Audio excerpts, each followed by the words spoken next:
Les outils, bah, vous les avez, hein, on les a dit ce matin, la psychologie, le yoga, l'hypnose, la PNL, on en a parlé, vous l'avez dit, tout ça. Et puis il peut y avoir d'autres outils un peu spécifiques. Le neurotracker, iMotion. iMotion, c'est cette capacité à traiter de l'information rapidement sur les écrans. Les ancrages, le switch. Le switch, c'est aider la personne à passer d'une situation à une autre, mais très rapidement. Vous voyez, comme si elle traversait un écran et qu'elle se retrouvait derrière. Bon, c'est passer d'une situation A à une situation B. A, c'est négatif, B, c'est positif. La cohérence cardiaque, le rêve éveillé, la route du mental, le sens du présent, la bulle du silence, les scénarios collectifs, dont on a parlé, la bulle de protection, le discours positif. Et donc, nous, enfin, on a la même roue. C'est ma roue au départ. Et en fait, chaque zone est identifiée, comme il l'a dit Geoffrey. Et par exemple, ici, les gamins, alors rouge, orange, vert, quand ça marche, et doit remplir son truc, et les éducateurs remplissent aussi. Et en fait, regardez, nous on a par exemple l'équipe des U11 qui a formalisé la roue, et en fait ils ont tout défini, critères de réalisation, être capable, et donc chaque item, relation à l'environnement, j'utilise un vocabulaire pour soi, bon, etc., etc.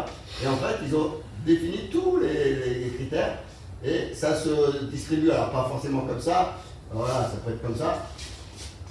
Ce qui est le plus important,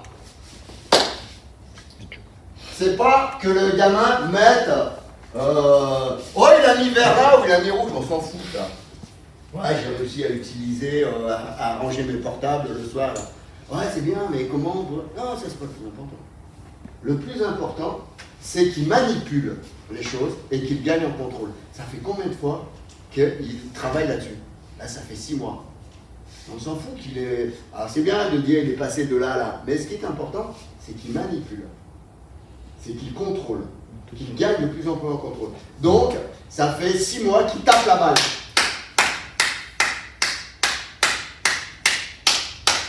fait 6 mois qu'il tape la balle. Donc ça fait 6 mois qu'il est avec son outil de putain mes émotions, voilà c'était bien, mais on s'en fout le contenu. Ce qui est important, c'est que ça fasse ça. Moi je dis ça au coach, mais je dis ça, je fais la même chose avec le coach. Coach, prends l'outil. Tu me dis que c'est difficile le développement du mental. Prends l'outil. Ouais, mais tu comprends, si je veux... Ah, prends l'outil, mets-le en pratique. Je m'en fous que ça marche ou ça marche pas. Mets-le en pratique. Après, tu me diras. Et donc, qu'est-ce qui se passe? Ils ont peur que ça ne marche pas, qu'il ne soit pas juste. Non, tu manipules-le.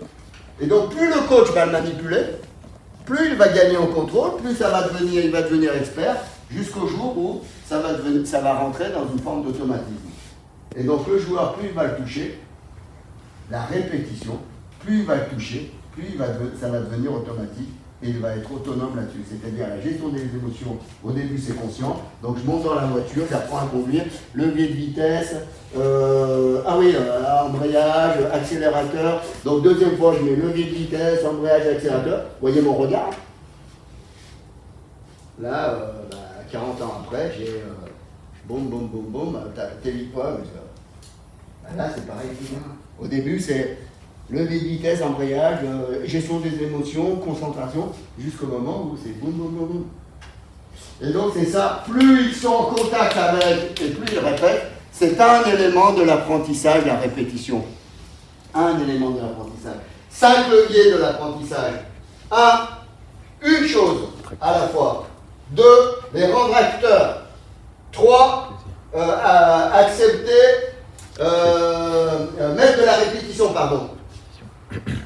4, faire en sorte qu'il y ait des feedbacks et des feedbacks le plus souvent possible.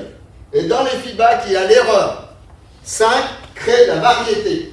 Créer de la variété. Et donc, tous les grands virtuoses ont manipulé l'objet de leur passion très souvent.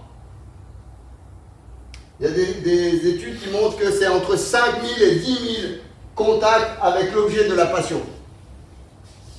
Donc le violon, les grands violonistes, ils ont le violon dans les mains depuis des années. Le cuisinier, il manipule la sauce depuis... Voilà, le jardinier, il jardine depuis très longtemps et donc il a une connaissance comme ça. Et donc là, le footballeur, il manipule le ballon, et il faut qu'il manipule les éléments du mental.